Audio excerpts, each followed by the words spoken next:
Hello friends, मेरा नाम है ऋतिक।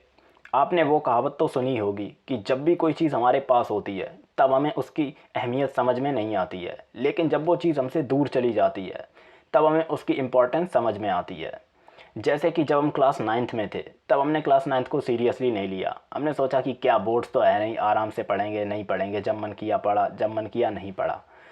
और अब जब हम टेंथ क्लास में आ गए हैं और अब हम पढ़ने की कोशिश कर रहे हैं तब हमें जाके पता चला कि अब क्लास नाइन्थ के भी कई कॉन्सेप्ट क्लास टेंथ में यूज़ होते हैं और उन्हीं कॉन्सेप्ट के ना आने की वजह से हमें क्लास टेंथ भी सही से समझ में नहीं आ रही है।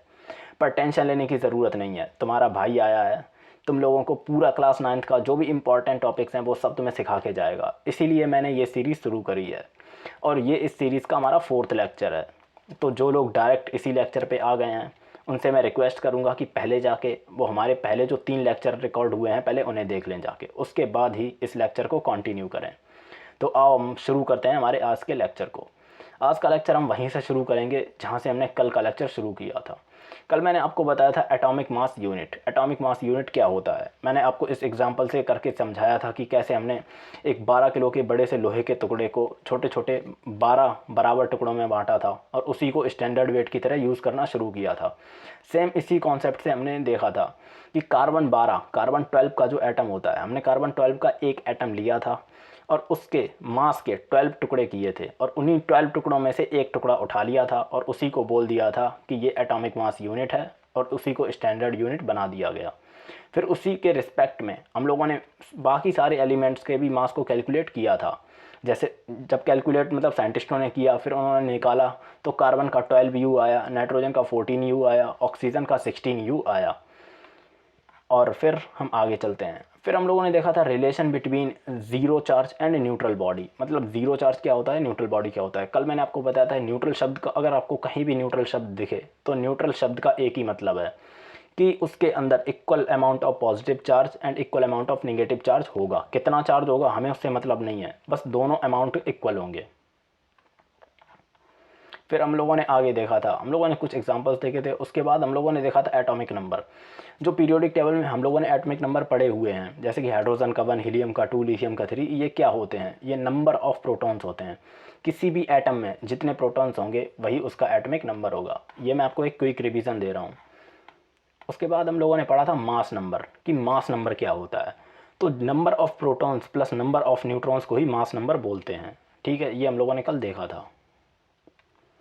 फिर मैंने आपको कुछ इंपॉर्टेंट बातें बताई थी मास नंबर की, जो कि बहुत ज़रूरी हैं, और वहीं पे हम लोगों ने फिर लेक्चर को एंड भी किया था कि मास नंबर जो है वो एक नंबर है, बस नंबर की कोई यूनिट नहीं होती, इसीलिए मास नंबर की भी कोई यूनिट नहीं होती है। उसके बाद हम लोगों ने देखा था, ये सेकंड पॉइंट भी इंपॉर्टेंट है, it is the sum of the two particles. ये 2 पार्टिकल्स का सम है, प्रोटॉन्स और न्यूट्रॉन्स का। तो ये कभी भी मतलब पॉइंट्स में नहीं आ सकता, फ्रैक्शन में नहीं आएगा, ज़ीरो नहीं आ सकता और कभी भी माइनस में भी नहीं आ सकता है। ये ऑलवेज इन नेचुरल नंबर होगा, ये हमेशा नेचुरल नंबर्स में ही आएगा। ठीक है, तो अब हम अपने आज के टॉपिक को देखते हैं। हमारा आज का टॉपिक है रिलेशन बिटवीन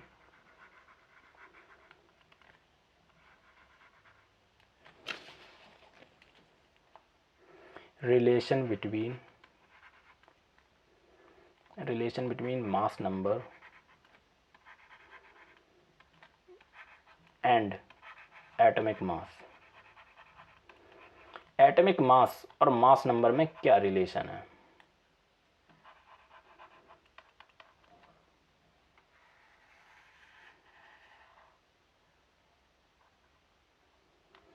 एटॉमिक मास और मास नंबर में क्या रिलेशन है, इसे समझाने से पहले मैं आपको एक चीज़ याद दिलाना चाहता हूँ। हम लोगों ने फर्स्ट लेक्चर में पढ़ा था, मतलब कि नील्स बोर ने जो मॉडल दिया था, नील्स बोर ने जो मॉडल दिया था उसके पॉइंट्स हम लोगों ने पढ़े थे। उसमें से एक पॉइंट था कि जो एटम के सेंटर पे न्यूक्लियस होता है और उस न्यूक्लियस के अंदर प्रोटॉन्स और न्यूट्रॉन्स होते हैं। ठीक है, ये हम लोगों ने पढ़ा था। और वहीं पे हमने एक और चीज़ पढ़ी थी कि जो न्यूक्लियस का साइज है वो बहुत बहुत बहुत छोटा होता है एटम के कंपैरिजन में। अगर तुम एटम के साइज़ का कंपैरिजन न्यूक्लियस के साइज से करोगे तो बहुत छोटा होता है। मैंने एग्जांपल से आपको बताया था कि अगर एटम के साइज को तुम पूरा एक क्रिकेट स्टेडियम जितना मान लो, मतलब क्रिकेट स्टेडियम जितना बड़ा हमारा क्रिकेट स्टेडियम होता है, अगर उतना बड़ा एटम है तो उस क्रिकेट स्टेडियम के सेंटर पे तुम एक मटर का दाना रख दो। मटर का दाना कितना छोटा होता है, तो मटर का दाना उसके सेंटर पे रख दोगे तो वही उतना ही बड़ा न्यूक्लियस होता है। बस ऐसे समझ लो कि क्रिकेट ग्राउंड कितना बड़ा है और न्यूक्लियस कितना छोटा है। और पता है एक शॉकिंग फैक्ट क्या है? शॉकिंग फैक्ट ये है कि पूरे जो एटम का मास होता है वो सिर्फ न्यूक्लियस का ही मास माना जाता है। इलेक्ट्रॉन का मास बहुत बहुत बहुत कम होता है, तो इसीलिए हम उसे ज़ीरो मान लेते हैं या इग्नोर कर देते हैं, पूरे इलेक्ट्रॉन के मास को कंसीडर ही नहीं करते। एटम का हम जो भी मास कैलकुलेट करते हैं वो सिर्फ और सिर्फ पूरा न्यूक्लियस का ही मास होता है। तो इसी लाइन को हम लोग फटाफट से लिख लेते हैं। एटम हिंदी में लिखते हैं, बिल्कुल इंग्लिश भाषा में एटम का समझने। एटम का 99.9% मतलब ऑलमोस्ट 100%, जो पूरा का पूरा मास है वो कहाँ पे होता है? एटम का 99% मास न्यूक्लियस। मैं न्यूक्लियस की स्पेलिंग हमेशा गलत ही लिखता हूँ, पता नहीं क्यों ई लगा देता हूँ। न्यूक्लियस का मास, ठीक है, एटम का मास न्यूक्लियस, मैं क्या बोल रहा हूँ यार, एटम का 99% मास न्यूक्लियस में होता है। मतलब न्यूक्लियस में कौन कौन से, न्यूक्लियस के अंदर कौन कौन से पार्टिकल्स पाए जाते हैं? प्रोटॉन्स पाए जाते हैं और न्यूट्रॉन्स पाए जाते हैं। मतलब कि एटम का जो पूरा मास है उसमें सिर्फ मतलब कि प्रोटॉन्स और न्यूट्रॉन्स का ही मास हम लोग कैलकुलेट करते हैं, इलेक्ट्रॉन के मास को इग्नोर कर देते हैं पूरी तरह से। तो ये क्या हो गया? न्यूक्लियस के अंदर होते हैं प्रोटॉन्स प्लस न्यूट्रॉन्स का मास। हम लोग इसी मास को कंसीडर करते हैं जब हम एटम के मास को कैलकुलेट करते हैं। इलेक्ट्रॉन का मास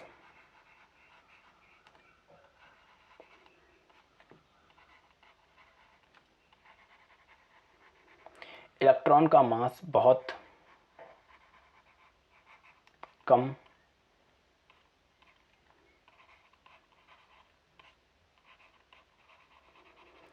कम होता है,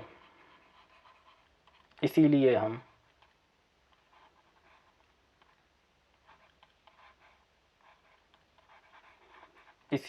उसे इग्नोर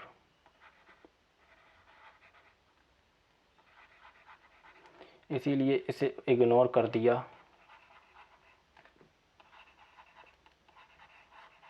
जाता है, या फिर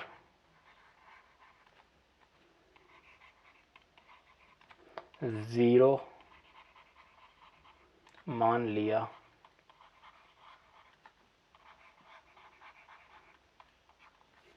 जाता है। भाई मैंने समझाया कि एटम का जो पूरा मास है वो सिर्फ और सिर्फ न्यूक्लियस का मास है उसका, जबकि न्यूक्लियस तुम साइज के कंपैरिजन में देखोगे तो न्यूक्लियस कितना छोटा है। अगर एटम पूरे क्रिकेट स्टेडियम जितना बड़ा है तो उसके सेंटर पे तुम एक मटर का दाना रख दोगे, न्यूक्लियस बस उतना ही बड़ा है, और उसी मटर के दाने जितने बड़े न्यूक्लियस का ही हम पूरे एटम का मास मानते हैं। इलेक्ट्रॉन के मास को बिल्कुल मतलब टेंस टू ज़ीरो समझ लो, बिल्कुल ज़ीरो मानते हैं। तो हम उसे या तो ज़ीरो ही मान लेते हैं या तो हम उसे पूरी तरह से इग्नोर कर देते हैं। ठीक है, अब इसी लाइन की वजह से अपन लोग एक चीज़ यहाँ पे लिखने वाले हैं, इसे ध्यान से समझना। अब यहाँ पे हम लोग यहाँ पे लेते हैं फॉर कार्बन एटम, वही फॉर कार्बन 12 एटम, क्योंकि हमने पूरा एटॉमिक मास जो यूनिट था कार्बन 12 एटम से ही ड्राइव किया हुआ है, तो उसी से for carbon 12 atom. Carbon 12 atom का एटॉमिक मास कितना आया था? कल हम लोगों ने देखा था कितना आया था, 12 U आया था। कितना आया था? 12U। आप लोगों को अब तो याद भी हो गए होंगे, मैंने आपको पहले ही लेक्चर में बोला था कि एटॉमिक नंबर और ये मास वगैरह सिंबल्स एलिमेंट्स ये सब याद कर लेना 20 तक, इनिशियल 20 तक। तो कार्बन का मास कितना आया था? 12U। अब ये 12U किसके बराबर होगा? ये कार्बन का एटम है, तो कार्बन के एटम में क्या होगा? सिर्फ न्यूक्लियस का ही तो हम लोग मास कंसीडर कर रहे हैं, तो ये किसका मास होगा? न्यूक्लियस का। और न्यूक्लियस के अंदर कौन होता है? प्रोटॉन्स होते हैं और न्यूट्रॉन्स होते हैं। अब अगर तुम इसे ध्यान से देखोगे, ये जो चीज़ बनी है हमारे सामने, ये इसे हम लोग क्या बोलते हैं? Number of protons plus number of neutrons. कोई बता सकता है? इसे हम लोग बोलते हैं मास नंबर, यानी कि ए। ये भी हम लोगों ने कल पढ़ा था, मास नंबर। अब हमें ये भी पता है कि कार्बन का जो एटम है, कार्बन एटम है, उसके पास, अब हमें ये भी पता है कि कार्बन का जो एटम है उसके पास 6 प्रोटॉन्स हैं, क्योंकि एटॉमिक नंबर 6 है।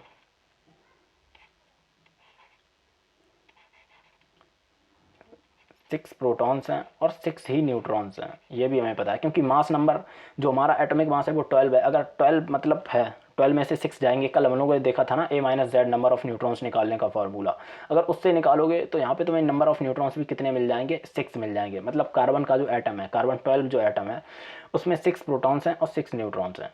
अब देखो यहाँ पे, अब हमने इसी ये पूरी डेफिनेशन से ही हमने इस इक्वेशन को निकाला है, ये जो नीचे लिखी हुई है, ठीक है। अब यहाँ पे जो साइंस का काम खत्म है, अब मैथ का काम चालू है। अब अपन लोग इसे मैथ से देखो ड्राइव करते हैं, मैथमेटिकली ड्राइव करते हैं। यहाँ से मैं 6 कॉमन लेता हूँ इन दोनों में से, तो यहाँ पे हमें क्या मिलेगा, प्रोटॉन्स प्लस न्यूट्रॉन्स 12U। ये 6 जो है ये इधर डिवाइड में जाएगा और 2 टाइम्स इसे डिवाइड कर देगा, तो मैं वो स्टेप लिख नहीं रहा हूँ, डायरेक्ट यहाँ पे ये लिख रहा हूँ 2U equals to protons plus, मतलब protons number of protons number of neutrons, proton plus neutron equals to 2U आ गया, मतलब 2 एटॉमिक मास यूनिट आ गया। अब मैंने आपको पहली लेक्चर में बताया था कि प्रोटॉन और न्यूट्रॉन का मास ऑलमोस्ट इक्वल होता है, तो यहाँ से हम लोग क्या लिखने वाले हैं, अगर प्रोटॉन्स इक्वल्स टू, प्रोटॉन का मास जो है वो न्यूट्रॉन के इक्वल हो जाएगा। बिल्कुल मैथमेटिक्स चल रहा है यहाँ पे साइंस का काम खत्म हो चुका है, और इतनी बेसिक इक्वेशंस तो यार आपको आती होंगी। अब यहाँ पे प्रोटॉन की जगह पे या तो तुम न्यूट्रॉन रख दो या न्यूट्रॉन की जगह पे प्रोटॉन रख दो, जो तुम्हारी मर्जी आए वो रख दो, यहाँ पे कोई टेंशन की बात नहीं है। हम यहाँ पे रखते हैं न्यूट्रॉन की जगह पे प्रोटॉन को, यहाँ पे 2U था, प्रोटॉन और न्यूट्रॉन की जगह पे उस वाली इक्वेशन से हमने प्रोटॉन ही रख दिया है, ठीक है। अब ये कितना हो जाएगा, 2 प्रोटॉन्स इक्वल्स टू 2U। इस 2 से ये 2 की, इससे ये 2 से ये 2 कैंसिल होगा, और यहाँ पे हमारे पास आ जाएगा mass of 1 proton equals to 1U। हो गया मैथमेटिकली प्रूफ। मैंने जब आपको फर्स्ट ईयर टेबल बताई थी, मैंने आपसे बोला था कि एटॉमिक मास यूनिट को हम लोग बहुत ही ज़्यादा डिटेल में डिस्कस करेंगे। ये देखो मैंने इसे मैथमेटिकली प्रूफ करके निकाला है तुम्हारे सामने। अब ये जो है, मतलब कि ये जो प्रोटॉन की वैल्यू आई है 1U, अगर इसे हम लोग इससे पुरानी वाली इक्वेशन में रख देते हैं, इसे समझने के दो तरीके हैं, या तो हम इस 1U की वैल्यू यहाँ पे रख दें इस वाली इक्वेशन में, तो 1U होगा, इधर आके माइनस होके क्या हो जाएगा, न्यूट्रॉन की भी वैल्यू 1U आ जाएगी। या फिर एक दूसरा लॉजिक हम ये भी दे सकते हैं कि प्रोटॉन और न्यूट्रॉन का मास हमने ऑलमोस्ट इक्वली मान लिया है, तो अगर प्रोटॉन का मास 1U आया है तो न्यूट्रॉन का भी मास कितना आ जाएगा, 1U आ जाएगा। ये हो गए, और यही हम लोगों ने टेबल में लिखे भी थे, अगर आपको याद हो, मैंने जो टेबल बनाई थी, हम लोगों ने जो पूरे टेबल्स बनाई थी, उसमें प्रोटॉन का मास हम लोगों ने कितना माना था, 1 एटॉमिक 1U माना था, न्यूट्रॉन का मास 1U माना था। और यहाँ पे हमने ये भी देख लिया कि इलेक्ट्रॉन का मास हम लोगों ने 0 माना था उस टाइम पे, इलेक्ट्रॉन का मास हम लोगों ने कितना माना था, 0। क्यों, क्योंकि इलेक्ट्रॉन का मास हम लोग कंसीडर ही नहीं करते, एटम में निकालते टाइम पे हम लोग कंसीडर ही नहीं करते, उसे पूरा इग्नोर मार देते हैं, ठीक है। तो अब इन चीज़ों से, इन दोनों चीज़ों से हमें क्या समझ में आया, इस चीज़ से हमें एक फार्मूला मिलता है, ऐसे लिख देता हूँ कि ये जो हमारा मास नंबर है is equals to atomic number, sorry atomic mass. लेकिन ये मास नंबर एटॉमिक मास के इक्वल तो है, लेकिन सिर्फ न्यूमेरिकली ओनली,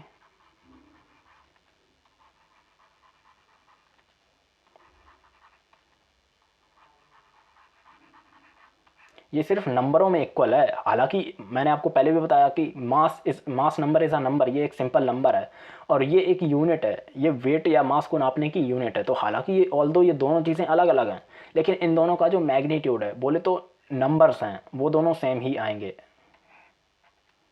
एक और चीज़ जो समझाता हूँ मैं आपको, जो कि बहुत ज़्यादा ज़रूरी है, जहाँ पे अब इसी चीज़ से ना मैंने आपको कल भी बताया था कि बच्चे इस टॉपिक में बहुत ज़्यादा कंफ्यूज होते हैं। कंफ्यूजन होने की जो जड़ है वो यही चीज़ है कि मास नंबर एटॉमिक मास के इक्वल हो जाता है, लेकिन एक्चुअल में इक्वल नहीं होता, और कुछ केसेस में यहाँ पे प्रॉब्लम्स आती हैं, अभी हम उन्हें भी देखेंगे।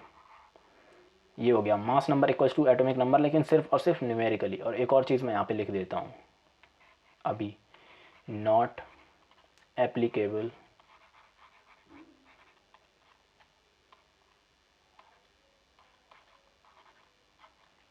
Not applicable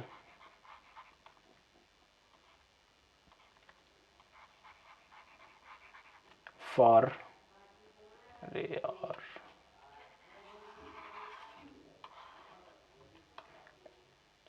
not applicable for, अरे यार क्या हो रहा है मेरे दिमाग में, फॉर ऑल एलिमेंट्स। ठीक है, हमें ये फार्मूला मिल गया, हमें ये रिलेशन मिल गया कि मास नंबर जो है वो एटॉमिक मास के इक्वल होगा न्यूमेरिकली, लेकिन फिर भी ये हर एलिमेंट के लिए एप्लीकेबल नहीं है। अब हम देखेंगे किस किस पे एप्लीकेबल है, किस किस पे एप्लीकेबल नहीं है। ठीक है, ये इंपॉर्टेंट है बहुत ज़्यादा, क्योंकि यहीं से सारी जो कन्फ्यूजन्स हैं वो यहीं से स्टार्ट होती हैं। अब अपन लोग देखते हैं यहाँ पे एक चीज़, यहाँ पे हम लोग देखते हैं एलिमेंट्स, यहाँ पे देखते हैं मास नंबर, यहाँ पे हम लोग देखते हैं atomic mass.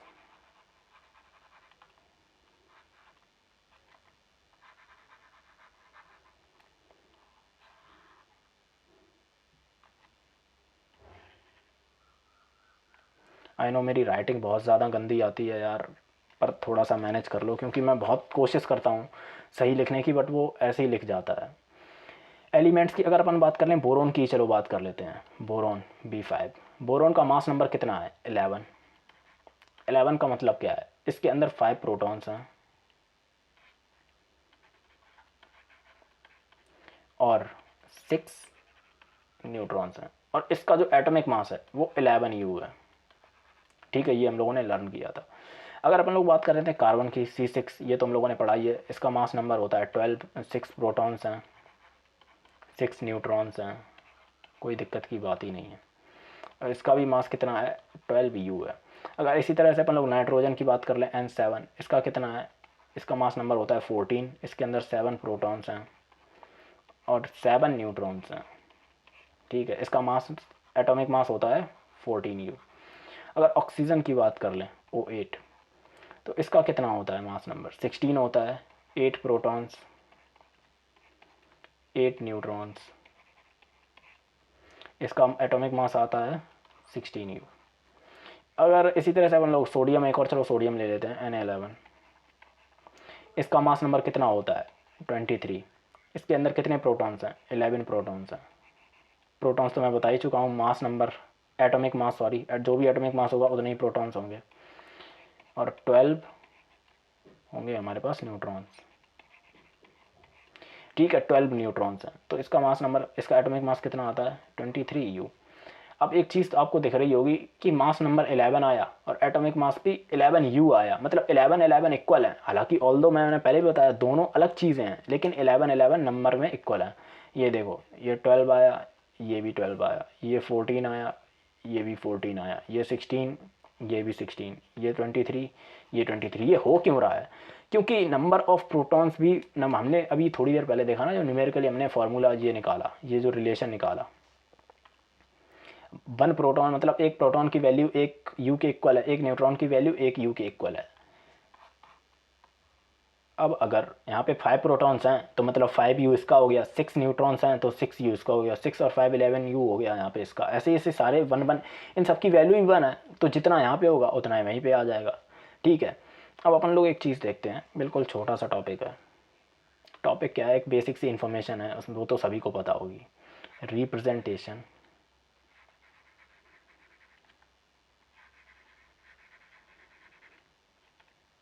Representation of elements. Elements को हम लोग रिप्रेजेंट कैसे करते हैं? मान लो, चलो वहीं से ले लेते हैं, कार्बन से ही ले लेते हैं। हमने ये लिखा कार्बन C6 और यहाँ पे ऊपर लिखा 12। ठीक है, चलो इसे बॉक्स में बंद कर देते हैं। अब ये जो नीचे वाला होता है, नीचे जो नंबर लिखा है, इसे हम लोग बोलते हैं एटॉमिक नंबर। अब एटॉमिक नंबर तो यार पता ही है, नंबर ऑफ प्रोटॉन्स। मैं बस बता रहा हूँ रिप्रेजेंट करने का, नीचे जो लिखा होता है उसे एटॉमिक नंबर बोलते हैं, और ऊपर जो लिखा होता है ये है हमारे पास एटॉमिक मास।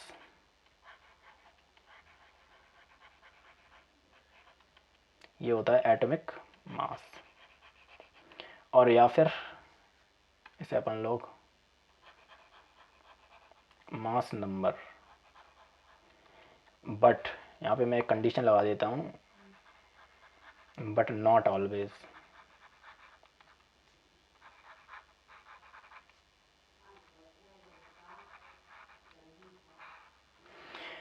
एटॉमिक नंबर और मास नंबर इक्वल तो होते हैं लेकिन हर बार नहीं होंगे। अभी हम देखते हैं। अब हम एक और एग्जांपल ऊपर लेते हैं। अभी हमने जो एलिमेंट्स लिए थे ना, उन्हीं में से जैसे हमने सोडियम लिया, अब हम अपन लोग लेते हैं क्लोरीन। क्लोरीन का होता है 17। मास नंबर कितना है इसका, अपन लोग मान, इसका मास नंबर होता है 35। ठीक है, क्लोरीन 17 का मतलब मास नंबर होता है 35। 17 प्रोटॉन्स हैं और 18 न्यूट्रॉन्स हैं। ठीक है, तो इसका एटॉमिक मास कितना आना चाहिए, 35 U आना चाहिए। लेकिन लेकिन लेकिन यहीं पे होती हैं गड़बड़ियाँ।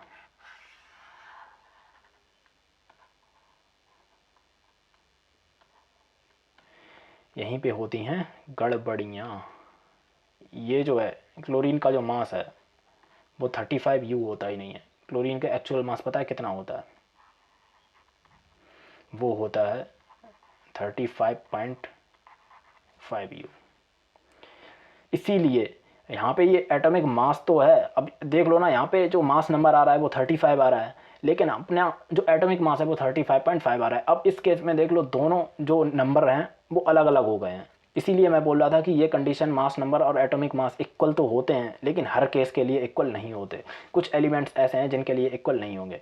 मैंने आपको पहले ही बताया था कि मास नंबर हमेशा नेचुरल नंबर में आएगा, कभी भी पॉइंट्स में नहीं आ सकता है।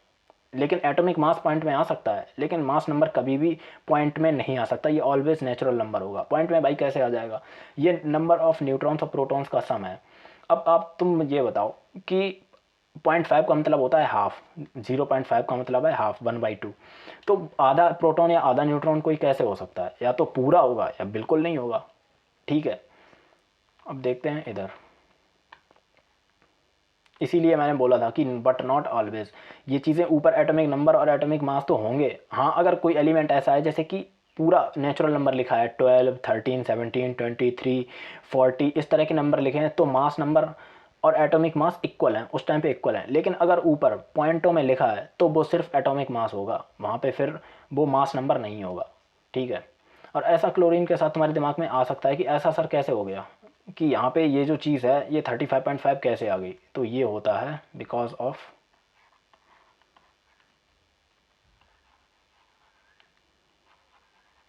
वही आंसर, बिकॉज ऑफ आइसोटोप्स।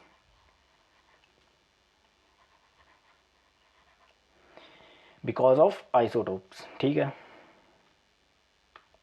अब बहुत बात हो गई, हम कल से आइसोटोप्स के बारे में देखते हुए आ रहे हैं। आइसोटोप्स आइसोटोप्स आइसोटोप्स, अब देख ही लेते हैं कि आइसोटोप्स क्या होते हैं। ठीक है, एडिंग लगाते हैं।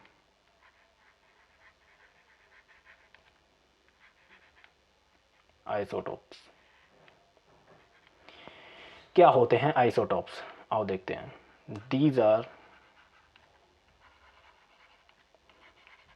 these are the atoms of same elements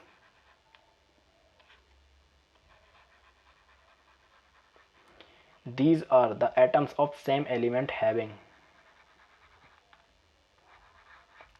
same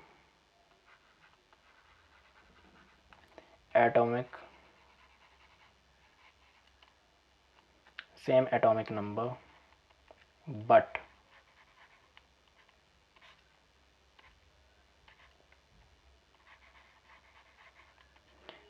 different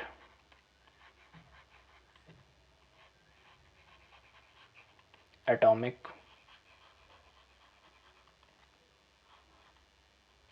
masses। मतलब ये सेम एलिमेंट के एटम्स होंगे, ये सेम एलिमेंट्स के एटम्स होंगे, इनके एटॉमिक नंबर भी सेम होंगे, मतलब नंबर ऑफ प्रोटॉन्स भी इसमें सेम होंगे, लेकिन इनका एटॉमिक मास अलग अलग होगा। आओ देखते हैं कैसे।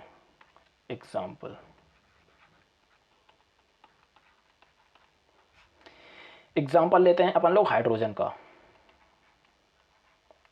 H1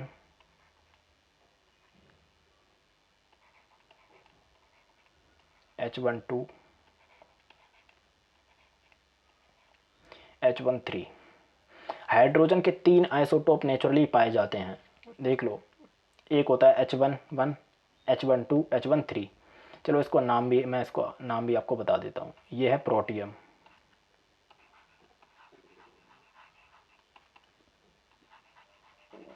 क्लास 9th की एनसीईआरटी में दिए गए हैं। यह है ड्यूटीरियम,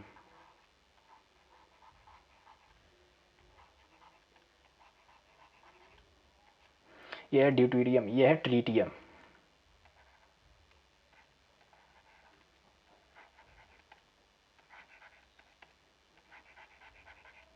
ठीक है, protium, deuterium, tritium.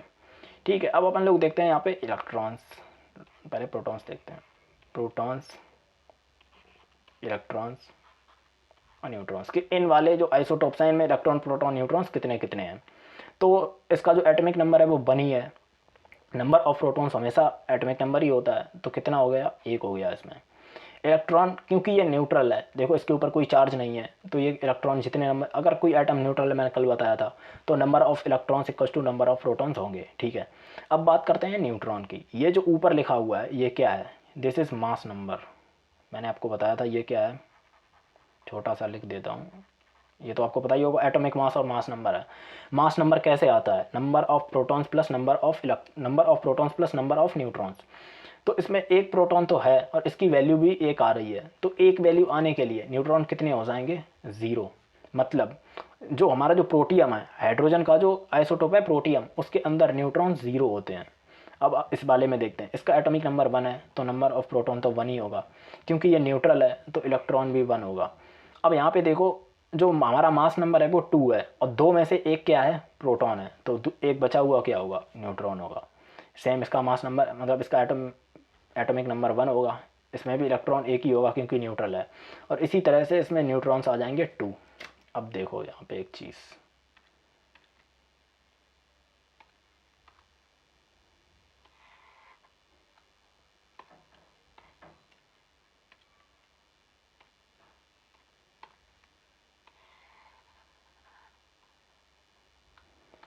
Number of neutrons same atom है, तीनों हाइड्रोजन के ही एटम हैं, तीनों हाइड्रोजन के ही एटम है, पर तीनों में नंबर ऑफ न्यूट्रॉन्स अलग अलग हैं। अब कल हम लोगों ने एक और चीज़ देखी थी, कल हम लोग जब पढ़ रहे थे, हम लोगों ने देखा था कि जब हम एटॉमिक नंबर बना रहे थे, तो हमने ये देखा था कि इलेक्ट्रॉन को एटॉमिक नंबर क्यों नहीं बनाया गया, और तभी हमने ये भी देखा था कि न्यूट्रॉन को क्यों नहीं बनाया गया। मैंने आपको बताया था कि आइसोटोप्स की वजह से नहीं बनाया गया। यही रीज़न है कि सेम एटम के 3, मतलब सेम एलिमेंट के 3 एटम है, ये भी हाइड्रोजन है, ये भी हाइड्रोजन है और ये भी हाइड्रोजन है, बट तीनों में नंबर ऑफ न्यूट्रॉन्स अलग अलग हैं। इसमें तो 0 न्यूट्रॉन है, इसमें 1 न्यूट्रॉन है और इसमें 2 न्यूट्रॉन है। अब जो चीज़ मैंने कल भी बताया था, जो चीज़ बदल रही है उसे हम लोग आइडेंटिटी नहीं बना सकते हैं। जैसे कि इलेक्ट्रॉन इधर उधर आ जा रहा था, वैसे ही न्यूट्रॉन भी देखो बदल रहा है, इसीलिए हमने इसे भी एटॉमिक नंबर नहीं बनाया था। तो इसीलिए मैं लिख देता हूँ, this is the reason, that's why, ऐसे लिख देता हूँ, that's why we don't make neutron as atomic number. यही रीज़न है कि हमने जो न्यूट्रॉन था उसे एटॉमिक नंबर नहीं बनाया। और अभी हम लोगों ने एक और चीज़ ऊपर पढ़ रखी थी, अभी हमने एक और चीज़ देखी थी, ये वाली क्लोरीन वाली, कि क्लोरीन में ये 35.5 कहाँ से आ रहा है। ये भी आइसोटोप्स की वजह से आ रहा है, इसे भी देखते हैं कैसे आ रहा है। पर उससे पहले एक और सवाल का जवाब देता हूँ। कल से मैं एक चीज़ चिल्लाए जा रहा हूँ कि कार्बन 12 का एटम लिया हमने, जब एटॉमिक मास जब निकाला था, AMU कैलकुलेट किया था, मैं बार बार बोला था कि कार्बन 12 का एटम लिया, कार्बन 12 का एटम लिया। मतलब तुम लोग कह रहे हो कि भैया कार्बन 12 एटम बोल बोल के आपने दिमाग के भी 12 बजा दिए हैं। तो अब मैं बताता हूँ कि कार्बन 12 एक्चुअली क्या है।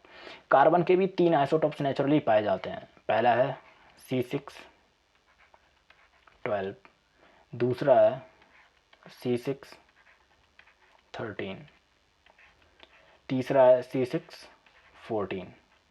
तो जब स्टैंडर्ड यूनिट बनाई जा रही थी, साइंटिस्टों ने जब एलिमेंट्स को नापने के लिए, इनका मास नापने के लिए जो स्टैंडर्ड यूनिट बनाई जा रही थी, वो ऐसी होनी चाहिए थी कि हर जगह सेम रहे, कहीं भी ऐसा ना हो कि इंडिया में साइंटिस्टों के मतलब इंडिया ने साइंटिस्टों का कुछ और मान लिया, अमेरिका ने कुछ और मान लिया, किसी और कंट्री ने कुछ और मान लिया। तो इसीलिए साइंटिस्टों ने जब वो स्टैंडर्ड वेट बनाया तो उन्होंने बहुत ही स्पेसिफिकली बोला था कि हम सिर्फ स्टैंडर्ड वेट के लिए कार्बन 12 वाला एटम यूज़ करेंगे, क्योंकि कार्बन के 3 एटम्स नेचुरली पाए जाते हैं। चलो एग्जांपल के लिए ऐसा हाइपोथेटिकली मान लो कि तुम अगर केमिस्ट्री के किसी मार्केट में जाते हो, मान लो कि केमिस्ट्री का एक मार्केट लगा हुआ है बड़ा सा, तुम केमिस्ट्री के किसी मार्केट में जाते हो और तुम किसी दुकान वाले से बोलते हो भैया मुझे कार्बन दे दो, तो दुकान वाला तुमसे पूछेगा कि कौन सा कार्बन दूँ, कार्बन 12 दूँ, कार्बन 13 चाहिए आपको या कार्बन 14 चाहिए।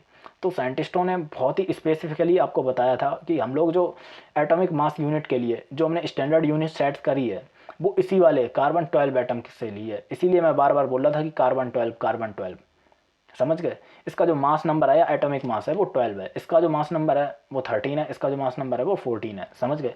जबकि हैं तीनों कार्बन ही, तीनों कार्बन है।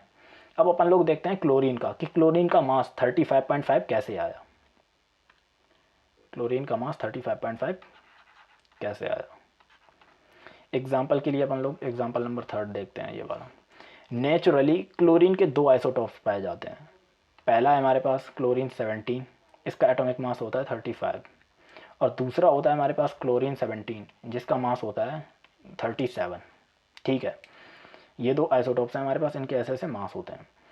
अब ये वाला जो 35 वाला जो आइसोटॉप है ये नेचुरली में 75% पाया जाता है नेचुरली, और ये वाला जो है ये हमारे पास 25% पाया जाता है। इन दोनों का मतलब क्या है, देखो ऐसे हटाते हैं। इन दोनों चीज़ों का मतलब क्या है, 75% और 25% का। अगर तुम्हारे पास 4 क्लोरीन एटम्स हैं, अगर तुम्हारे पास 4 क्लोरीन एटम्स हैं, इन 4 में से जो 3 होंगे क्लोरीन, जो 3 क्लोरीन एटम होंगे वो 35 वाले होंगे, और इन 4 में से एक जो होगा वो क्लोरीन 37 वाला होगा। ठीक है, अब क्या सीन है अभी समझाता हूँ। अब इसका मास कैसे कैलकुलेट किया गया वो देखो, ये 75% वाला था, तो साइंटिस्टों ने क्या किया, इसे भी कंसीडर किया कि जितना नेचर में पाया जाता है उसे भी कंसीडर किया। अभी क्यों किया वो मैं तुम्हें आगे बताता हूँ। ये 75 वाला था तो इसका मास कैसे कैलकुलेट किया गया, 35 इंटू 75% प्लस 37 इंटू 25%। अब इस चीज़ को तुम सॉल्व करोगे तो तुम्हारा आंसर पता है कितना आता है, 35.5 U। इस तरह से निकाला गया, और ये जो मास निकल कर आया है इसे हम लोग बोलते हैं एवरेज एटॉमिक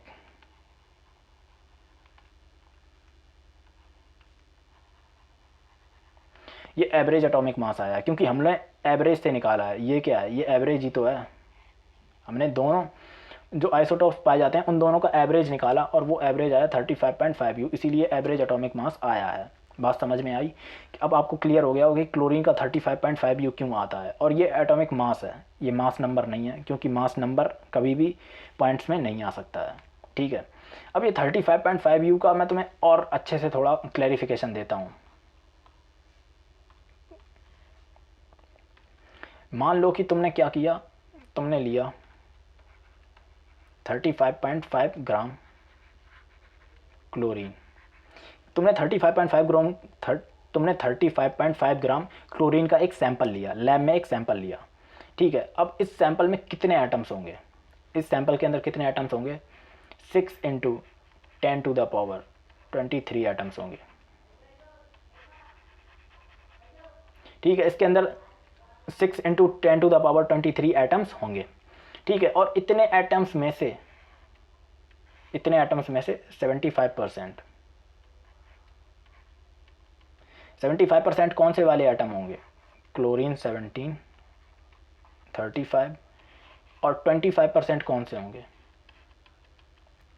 क्लोरीन 17, 37। ये नेचुरली पाए जाते हैं। अगर तुम 35.5 ग्राम क्लोरीन लोगे तो उसमें नेचुरली इतने इतने मतलब 75% ये वाले एटम्स पाए जाएंगे और 25% ये वाले एटम्स पाए जाएंगे। अब मैं तुम्हें मैथमेटिकली कैलकुलेट करके नहीं बता रहा हूँ कि इनमें से कितने आ रहे हैं, मैं बस तुम्हें समझाने के लिए बता रहा हूँ कि अगर तुमने एक सैंपल लिया किसी भी एक्सपेरिमेंट में यूज़ करने के लिए और तुमने उसका मास सिर्फ 35 मतलब सिर्फ ये यूज़ कर लिया, 35 यूज़ कर लिया मान लो, तो उससे जो तुम्हारा डेटा निकल कर आएगा एक्सपेरिमेंट का वो गलत हो जाएगा। क्यों? क्योंकि ये 25% है, ये भी तो इम्पैक्ट डालेंगे ना रिजल्ट पे। इसीलिए साइंटिस्टों ने दोनों का मतलब मास कंसीडर किया और एवरेज एटॉमिक मास निकाला। बात समझ में आई? ठीक है। अब यहाँ पे हमारा जो एटॉमिक मास यूनिट वाला जो मतलब टॉपिक है कंप्लीट होता है। अब मुझे पता है कि ये टॉपिक काफ़ी हैवी है, हो सकता है कि कुछ कॉन्सेप्ट तुम्हें समझ में ना आए हों या उतने अच्छे से ना समझ में आए हों जितने पहले आए थे, तो टेंशन की ज़रूरत नहीं है। इसे दोबारा से रिवीजन करना, हो सके तो एक बार दोबारा लेक्चर देख लेना, अच्छे से समझ में आ जाएगा। अब अपन लोग आगे बढ़ते हैं। आगे बढ़ने से पहले मैं कुछ क्वेश्चंस लेके आया हूँ, पहले अपन क्वेश्चन सॉल्व करते हैं, फिर अगला टॉपिक देखते हैं। क्या है question? Calculate the atomic number of element whose atomic nucleus has mass number. हमें मास नंबर दे रहा है, यानी कि ए की वैल्यू दे रहा है, ए इक्वल्स टू दे रहा है 23 एंड न्यूट्रॉन, हाँ ठीक है, न्यूट्रॉन नंबर 12। ओके, यहाँ पे न्यूट्रॉन ठीक है, नंबर ऑफ न्यूट्रॉन्स होता बट ठीक है, न्यूट्रॉन नंबर 12। उसके अंदर जो न्यूट्रॉन्स हैं, नंबर ऑफ न्यूट्रॉन्स हैं, वो कितने दे रहा है? 12 दे रहा है। What is the symbol of the element? पहले तो हमें नंबर ऑफ क्या एटॉमिक नंबर ही कैलकुलेट करना है, यानी कि हमें Z को कैलकुलेट करना है। अब हम लोगों ने देखा था कि एक फार्मूला हम लोगों ने देखा था, number of neutrons equals to A minus Z। ये फार्मूला हम लोगों ने कल ही ड्राइव किया था, देखा था कि नंबर ऑफ न्यूट्रॉन होते हैं A माइनस Z। ए की वैल्यू कितनी है? 23। एन की न्यूट्रॉन्स कितने हैं? 12 हैं। और Z कितना है? Z को तो फाइंड ही करना है। अब देखो ये माइनस का Z है, इधर आके प्लस का हो जाएगा, और ये प्लस का 12 है, उधर जाके माइनस का हो जाएगा। तो लिख देता हूँ Z इक्वल्स टू 23 माइनस 12। अब 23 में से 12 जाएंगे, 12 है ये, 23 में से 12 जाएंगे, कितने आ जाएंगे? 11। Z इक्वल्स टू 11 आया है, Z इक्वल्स टू 11 आया है। Z पहले क्या होता है? Atomic number. और किस एलिमेंट का एटॉमिक नंबर 11 होता है? देखो तुम लोगों ने, मैं बार बार हर लेक्चर में भी बोलता हूँ कि अभी तक तुम लोगों ने पीरियोडिक टेबल के 20 एलिमेंट्स तो याद कर ही लिए होंगे। तो अब ये बताओ 11 किसका नंबर होता है? ये तो बहुत ईजी है यार, 11 तो सोडियम का होता है, Na11। Na11 तो एलिमेंट कौन सा हो गया? 11 हो गया। ऐसे ही ईजी क्वेश्चन हैं यार ये तो। फिर भी मैं कह सकते हो अगला क्वेश्चन देखो, ये NCERT का है, क्लास 9th की NCERT में था। Number of electron in an atom is 8। एक एटम में जो इलेक्ट्रॉन के नंबर हैं वो 8 हैं। And the number of proton is 8। Number of proton का मतलब क्या होता है? प्रोटॉन का मतलब होता है Z, यानी कि atomic number. Number of electron तुम्हें कितना दे रहा है? 8 दे रहा है। What is the atomic number of Z? लो बताओ। नंबर ऑफ प्रोटॉन्स दे के ही पूछ लिया कि एटॉमिक नंबर क्या है भाई, नंबर ऑफ प्रोटॉन्स ही तो एटॉमिक नंबर होते हैं, तो 8 ही उसका एटॉमिक नंबर हो गया। दूसरी चीज़ पूछ रहा है what is the charge on the atom. What is the charge on the atom? Number of protons कितने हैं हमारे पास? 8 हैं। नंबर ऑफ प्रोटॉन्स 8 हैं। और क्वेश्चन में गिवन दे रहा है नंबर ऑफ इलेक्ट्रॉन्स कितने हैं? 8 हैं। अब तुम लोग मुझे बताओगे इसका आंसर क्या है? इसका आंसर क्या है? कमेंट्स करो इन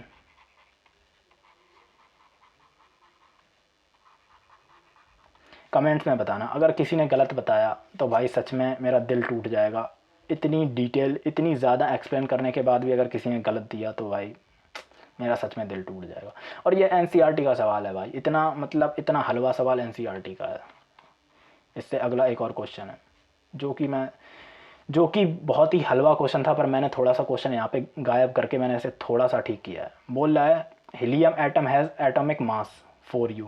हीलियम का जो एटम है अपने पास, हीलियम, उसका जो मास दे रहा है तुम्हें वो 4U दे रहा है। How many neutrons does it have? Number of neutrons बताने हैं। चलो इसे एक बार इसे ट्राई करो, सब लोग वीडियो को पॉज करो और एक बार इस क्वेश्चन को ट्राई करके बताओ कि हीलियम के अंदर कितने न्यूट्रॉन्स आएंगे। आई होप आप लोगों ने मतलब वीडियो को पॉज करके ट्राई किया होगा। हीलियम का एटॉमिक नंबर कितना होता है? कोई बता सकता है? हाइड्रोजन हीलियम 2 होता है भाई, 2 होता है। हाइड्रोजन हीलियम सेकंड नंबर पे आता है, ठीक है, 2 होता है इसका एटॉमिक नंबर। तो Z की वैल्यू कितनी आ गई? जेड की वैल्यू 2 है, जेड की वैल्यू 2 है, और ये हमें दे रहा है यहाँ पे मास नंबर और एटॉमिक मास मैंने बोला था अभी पढ़ा है, इक्वल होते हैं जब तक नेचुरल नंबर में होंगे तब तक इक्वल होंगे। तो हमारे पास ए की वैल्यू कितनी दे रहा है, 4 दे रहा है। अब तुम्हें एन निकालना है, निकाल लो डायरेक्ट। ए माइनस जेड करोगे, मैं पूरा लिख नहीं रहा हूँ, डायरेक्ट बता रहा हूँ, ए माइनस जेड करोगे 2 आ जाएगा, यानी कि number of neutrons equals to 2 आ जाएगा। ये सवाल थे एनसीईआरटी के। अब तुम ही बताओ, इतने ईजी सवाल, बट ठीक है, मैंने क्वेश्चन करा दिए, नहीं तो सब लोग कहते हैं पढ़ा रहे हो क्वेश्चन नहीं करा रहे हो। ठीक है, अब अपन लोग आगे देखते हैं। एक छोटा सा टॉपिक और है आज के लेक्चर में, उसे देखते हैं। मॉलिकुलर मासेस, या मॉलिकुलर मास लिख लेते हैं सिर्फ।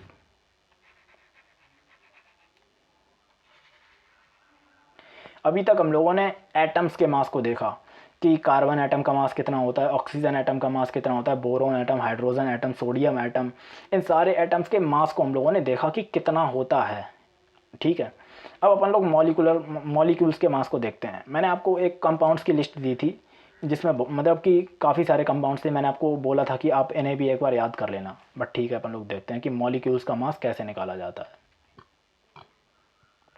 अगर अपन लोग CO2 की बात कर लें, चलो पहले CO2 को ही लेते हैं। इसके अंदर क्या है, इसके अंदर एक कार्बन है और 2 ऑक्सीजन है।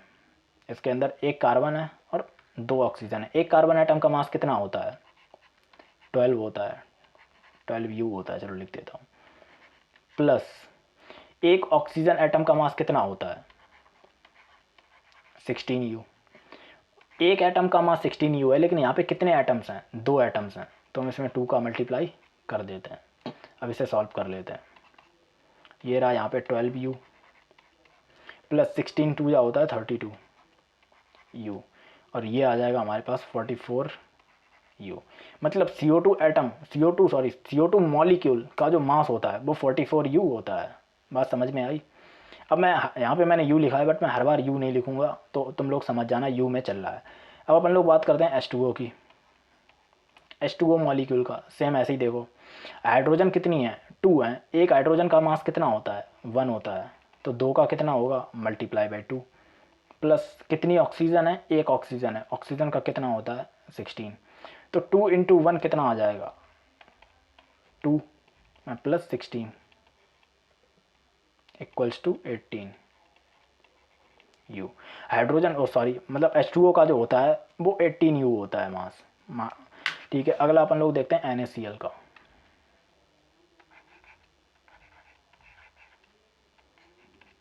NaCl, सोडियम का मास कितना होता है, 23। एक ही सोडियम है तो कोई दिक्कत नहीं। क्लोरीन का कितना होता है,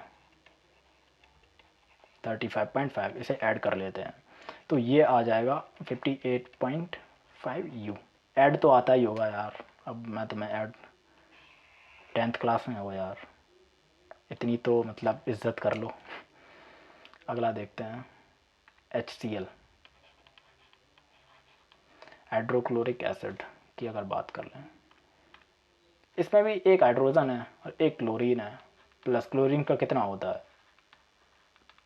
35.5, तो ये आ जाएगा अपने पास 36.5U। इस तरह से और एलिमेंट चेक कर लेता हूँ मैं। ठीक है, NH3 देख लेते हैं। NH3,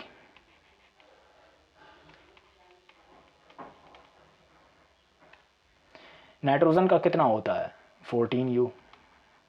प्लस हाइड्रोजन का कितना होता है, 1, लेकिन यहाँ पे हाइड्रोजन है कितनी, 3 हाइड्रोजन एटम्स हैं, तो इसमें हम लोग 3 का मल्टीप्लाई करेंगे, कितना आ जाएगा, 14 प्लस 3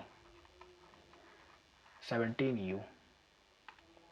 ठीक है, HCl हो गया, ये हो गया, और देख लेते हैं CH4 चेक करते हैं।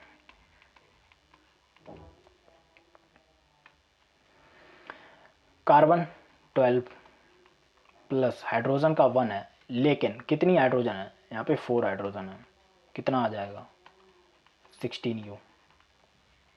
और देखते हैं कुछ एलिमेंट्स का।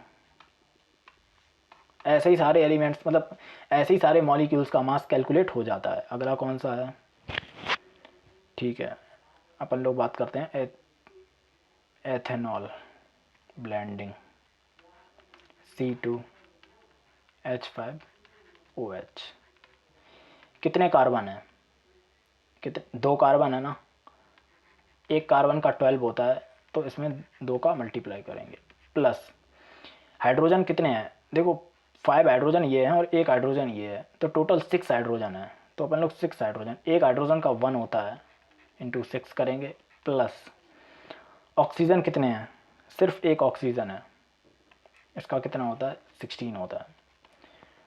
12 2 जा 24 प्लस 6 1 जा 6 प्लस 16।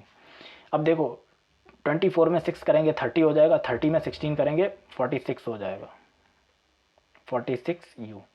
तो जो इथेनॉल है इसका जो मास आया है अपने पास वो आता है 46U। ठीक है, आगे और देखते हैं। चलो एक लास्ट निकाल लेते हैं ग्लूकोज का, C6H12O6 का। इसका निकालोगे खुद से? एक बार ट्राई करोगे? चलो एक बार ट्राई करो तुम लोग खुद, वीडियो को पॉज करो और इसे ट्राई करो। ठीक है, उम्मीद करता हूँ ट्राई किया होगा और निकाल भी लिया होगा, क्योंकि कोई बहुत कठिन चीज़ नहीं है। कार्बन है, कितने कार्बन है? 6 कार्बन है। हाइड्रोजन कितने हैं?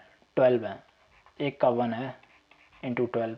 प्लस ऑक्सीजन कितने हैं? 6 हैं, एक ऑक्सीजन का कितना होता है? 16 होता है, तो 6 ऑक्सीजन का इंटू 6। 12 6 जा 72, टेबल तो याद होंगे यार। प्लस 12 बन जा 12, प्लस 16 6 जा 96। जब तुम इन सबको ऐड करोगे, देखो 6 और 4 10 हो जाएगा, 1 कैरी जाएगा, 10 11, 11 और 7 18, ये आ जाएगा अपना। मतलब ग्लूकोज का जो मास होता है, मॉलिकुलर मास है ग्लूकोज का, वो 180U होता है। ठीक है, तो आज इतना ही रखते हैं। और आज मैंने थोड़ा सा, जैसे कि मैंने अपने खुद के लेक्चर्स को विज़िट किया, तो मुझे ऐसा फील हुआ कि मैं थोड़ा सा ज़्यादा ओवर एक्सप्लेन कर रहा हूँ, एक एक चीज़ को 2 2 3 3 बार बता रहा हूँ। तो मुझे ऐसा फील हुआ, इसीलिए मैंने आज का लेक्चर को थोड़ा सा कम एक्सप्लेन किया है और थोड़ा सा फास्ट रखने की कोशिश करी है। अब आप लोग कमेंट्स में बताना कि पहले सही था, जैसे मैं पहले एक्सप्लेन करता था वैसे सही था, या आज जो मैंने जैसे पढ़ाया वैसे आप लोगों को सही लगा। तो आज अपन लोग बस इतना ही रखते हैं, आज का लेक्चर यहीं पे ख़त्म करते हैं। हाँ, और एक और बात बताना, इस लेक्चर में डीपीपी है, मैंने डीपीपी बनाई है, उसमें क्वेश्चंस हैं और उसके सॉल्यूशंस भी हैं। तो मैं आप सबसे कहूँगा कि इस लेक्चर को देखने के बाद डीपीपी ज़रूर सॉल्व करें। डीपीपी आपको, मतलब डीपीपी का लिंक भी आपको कमेंट सेक्शन या पिन कमेंट में मिल जाएगा, वहीं से डाउनलोड हो जाएगी, टेलीग्राम ग्रुप पर मिलेगी। ठीक है, तो रखते हैं इतना ही। Okay, bye bye.